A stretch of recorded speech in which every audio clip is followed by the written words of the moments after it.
Hi, hello, welcome back to my channel. I am so glad to see you here.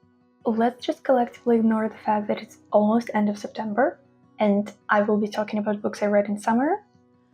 Yeah, we're just gonna ignore that fact. It would probably take me like 4.5 hours to talk about all the books that I read if I were talking more about details. So I decided it would be fun if I were to describe each book in only one sentence. I really tried to only describe in one sentence. I really did, but the yapper I am, trust me, it was not only one sentence. But I tried to describe as short as possible.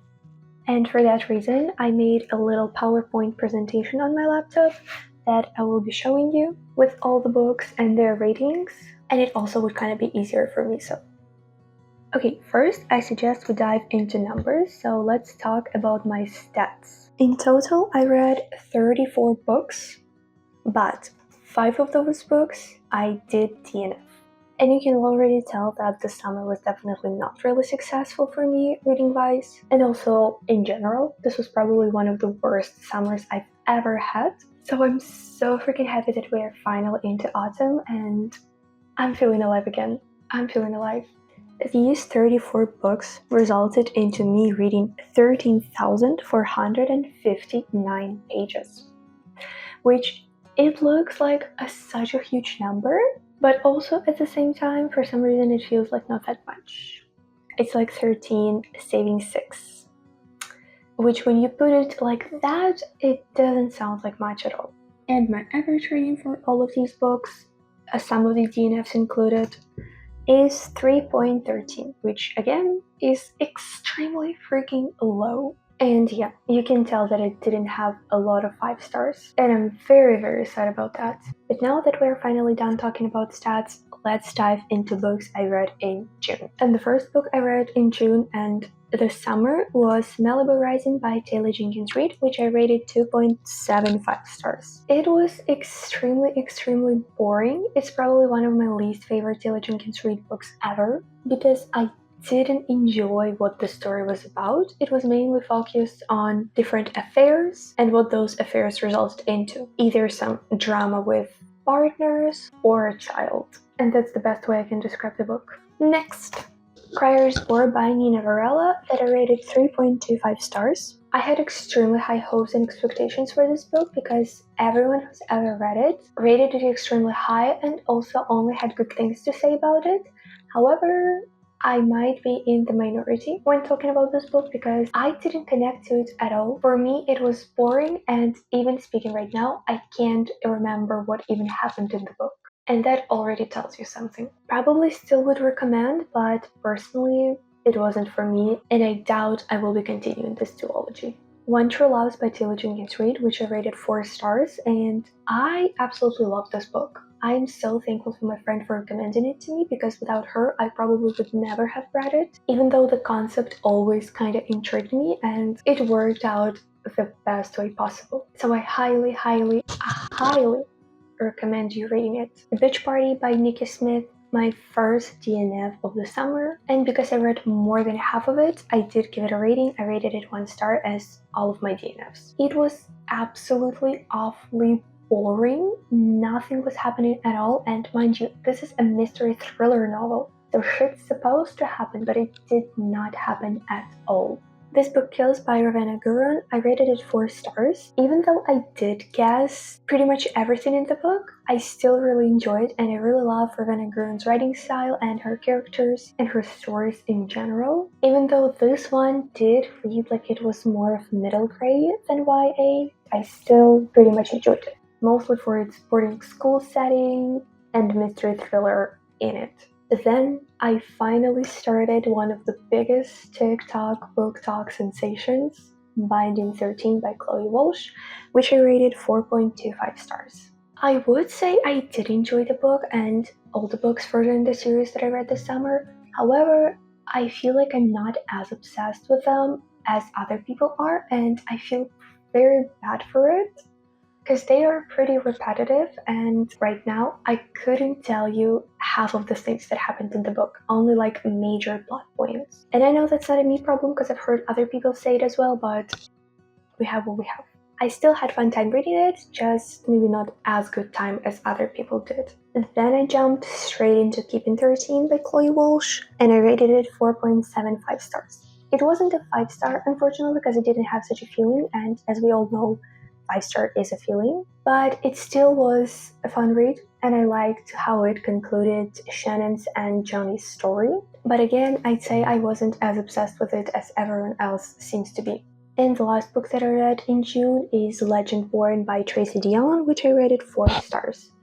I loved it. I can't wait to continue the series. I still haven't, but I can't wait because the magic in this and secret society kind of aspect of it were super interesting, and I really enjoyed them. I liked all the little aspects in the book that were later referenced in the author's note at the end of the book, so definitely do not skip that. It was really interesting to see where she got inspiration for the book and why she basically wrote what she did. And that's all I read in June, so now let's go into July. Because I did more reading in July because my uni finished and I didn't have to care about exams anymore. The first book I read in July was Under Her Protection by Jessica Delvin, and I rated it 2 stars because I didn't enjoy it at all and whatsoever. It was a little novella that I picked with one of the prompts from a TBR jar, and it almost had no plot. It was purely smut, which I do not like that, unfortunately. If I knew that it was gonna be like that going into the book, I probably would have at least prepared myself and would have hated it as much as I did, but we have what we have. 2 stars it is. Next, I read one of my most favorite books from this year so far. It's not a 5-star read, it's a 6-star read, and it is Atmosphere by Taylor Jenkins Reid.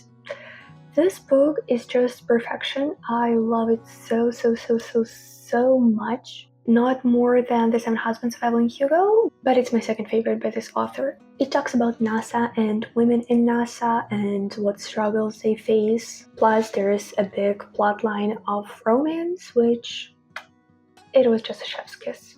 Next, I read Where Sleeping Girls Lie by Farida Abike Imede, which I rated 4.75 stars. Unfortunately not a 5-star because closer to the end, I wasn't enjoying it as much as I were in the beginning. However, this book is still perfect, it's still phenomenal. I loved all the twists and turns, but most of all, I loved the dark gothic atmosphere, this dark academia aesthetics. Because of the boarding school, it was just described so perfectly, and I can't wait to read more by this author in the fall.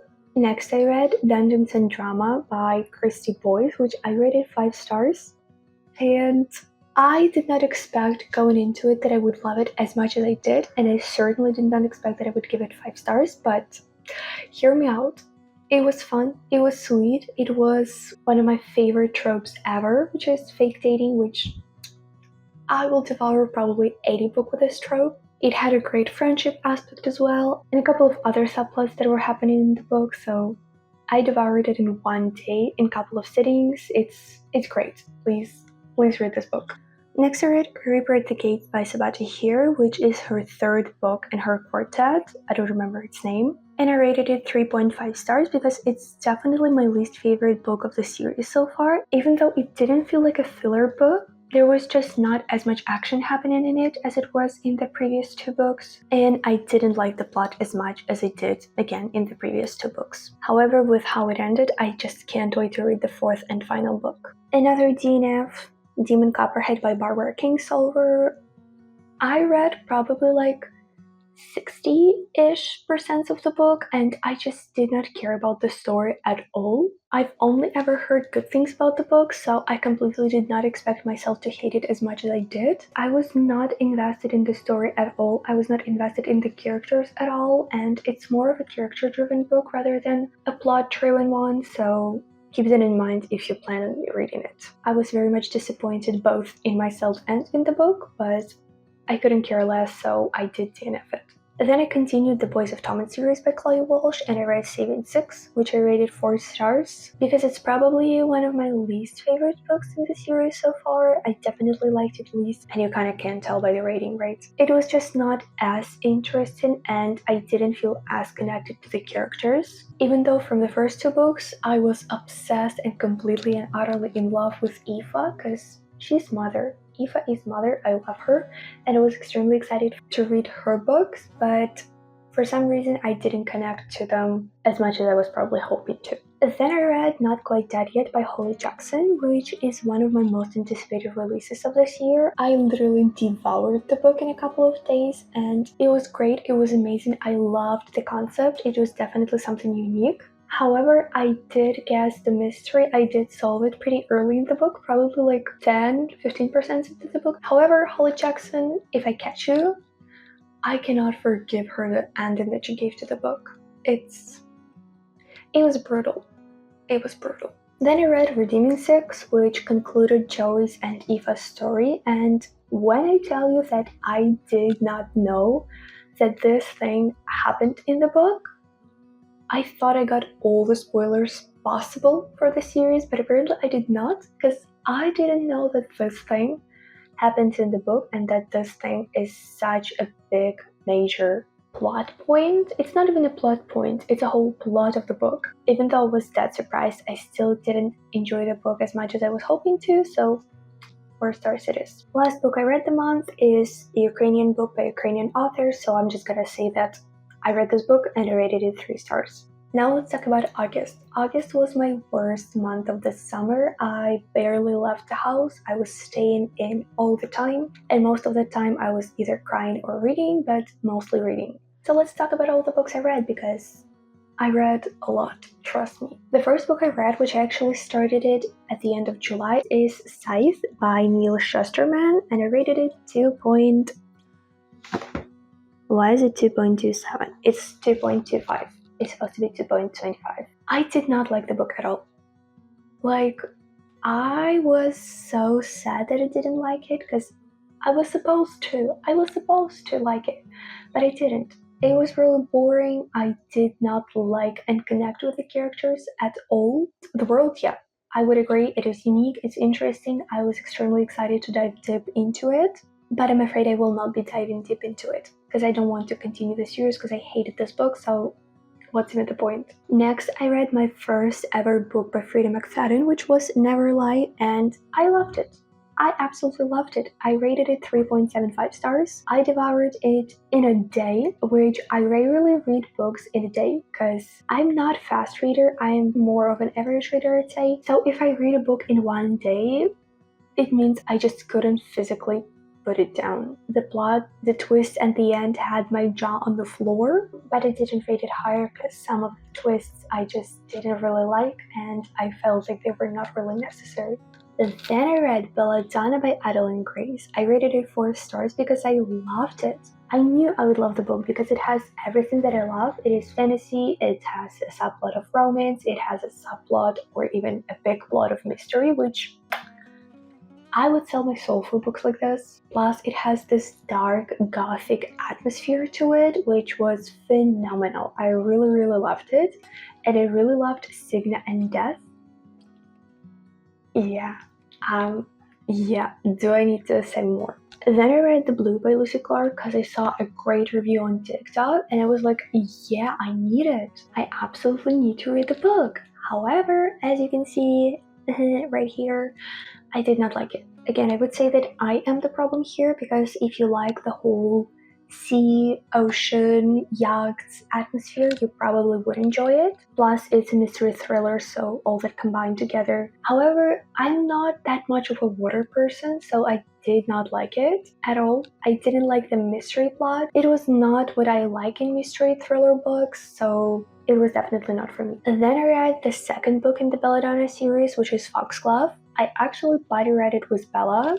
Go subscribe to her channel. Love her, she's amazing. And we both really enjoyed the book. I would say that I enjoyed this book more than I enjoyed the first one. I enjoyed the romance more in this one, and I enjoyed the mystery subplot as well. I did rate it 4 stars as well, but I did like it slightly more than the first one. Then I read my second book by Frida McFadden, which is The Housemaid, her most popular one, and the one that's actually being made into a movie right now. If I'm not mistaken, it's supposed to come out soon. I rated it 4 stars. It was extremely fast-paced. It had me on the edge of my seat the whole freaking time. I really liked twists and turns. Even though I saw some of them coming, still I was very much intrigued the whole time.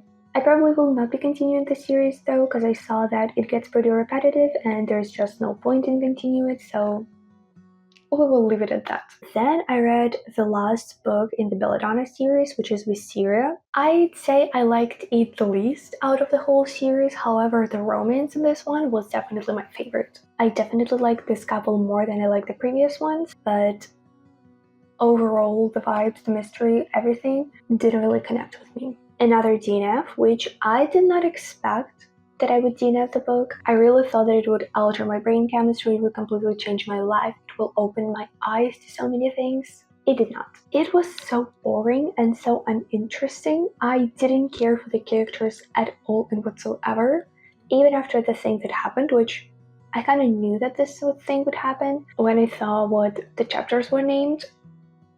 Wasn't that difficult to figure that out. I probably should read what the end of the book is about. I really want to know how it ends. I just didn't care to find it out on my own by reading the book. Next I read Love Theoretically by Ellie Hazelwood, which I rated 3.25 stars, and if you know me, you know that The Love Hypothesis is one of my favorite romance books ever.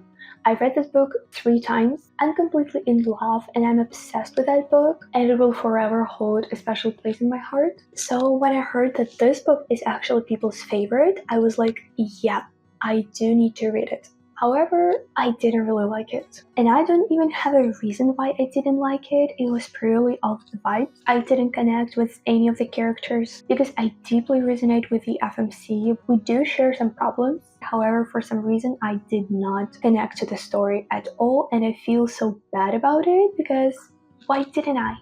What's wrong with me? Then I read the conclusion to the Poppy War trilogy, and you're actually standing right now on my copy of the book. I liked it. It was, I feel like, a perfect conclusion to the story, to the series, to the characters, to pretty much everything. The first book is still my favorite because it was difficult reading this book, living in Ukraine and having to live through some of the things that are described in the book daily. So yeah, it was mentally difficult, but I still enjoyed and appreciated it. Another DNF, which I did not expect that I would DNF the book, because it's Freida McFadden. I read 2 of her books, so I completely did not expect to hate this book as much as I did. It is The Teacher by Freida McFadden, and it was awful. The whole plot of the book revolves around pedophilia and grooming, which, what? It was just so disgusting, and I hated it even more after I read online what the book was about and what the ending actually was. So I would not recommend this book, even though I've seen so many people like it. I'm just like, how do you enjoy this book? Then I read Mort by Terry Pratchett. It was my first ever book by him, and I expected to love it. I really hoped I would, but I didn't. I rated it 1.75 stars. I fear he just might not be for me. Or at least this book was definitely not for me. I will not be continuing this series. It was boring. I barely pushed myself through it, and I did push myself only because my aunt recommended it to me and she said that I might enjoy it because it was funny, it was fantasy. So she said it was right up my alley, but as you can tell, it was not. And I feel so bad for saying that I hated the book, but I did. Then I read The Sundown Motel by Simone St. James, and I just want to say that it is such an underrated mystery thriller book. Maybe it even has slight elements of horror because it does have a paranormal element.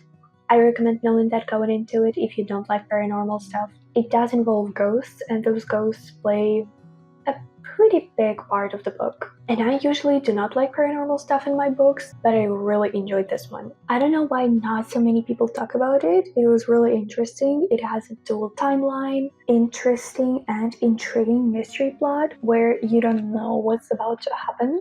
So yeah, I definitely highly recommend checking this book out. When it was closer to the end of the month, I decided to read a couple of short books because I wanted to read as many books as possible. So I decided to read the shortest books that I had on my TBR, and the first one was Even Though I Knew the End by C.L. Polk. But as you can see, I didn't really like it. I rated it 2.5 stars. I'd say mainly because it was a novella. I didn't have time to connect with the story, with the characters, with the world, because everything was so unique, and I feel like if it were done into a full-length novel, I would absolutely love it. It is a fantasy with a mystery plot and also a romance subplot, which It's just so right up my alley, so I was fully expecting to love it, but I didn't. And the last book that I read this August, and the last book that I read in summer in general, was Evidence of the Affair by Taylor Jenkins Reid. And as you can see, I didn't like it as well. So I fear novellas just might not be for me. I was very much liking it, and it was 3.5 stars and above for the whole book until I got to the end. And that ending, the last page, was completely unnecessary. I hated it. I hated for the fact that it was included, and in my Delulu mind, the last page just does not exist. I liked how this book was written because it was written all in the forms of letters between these two people. So definitely really unique, and I definitely really liked that because Taylor Jenkins Reid, I love this woman. I will probably read everything she ever publishes. And with that, we're actually done. Those were all the books that I read this summer. Like and subscribe if you enjoyed the video. You can leave down a comment to share which books you read this summer, or maybe your thoughts on the books I read this summer. I would really love to chat with you in the comments. Thank you so much for staying here with me, and bye bye!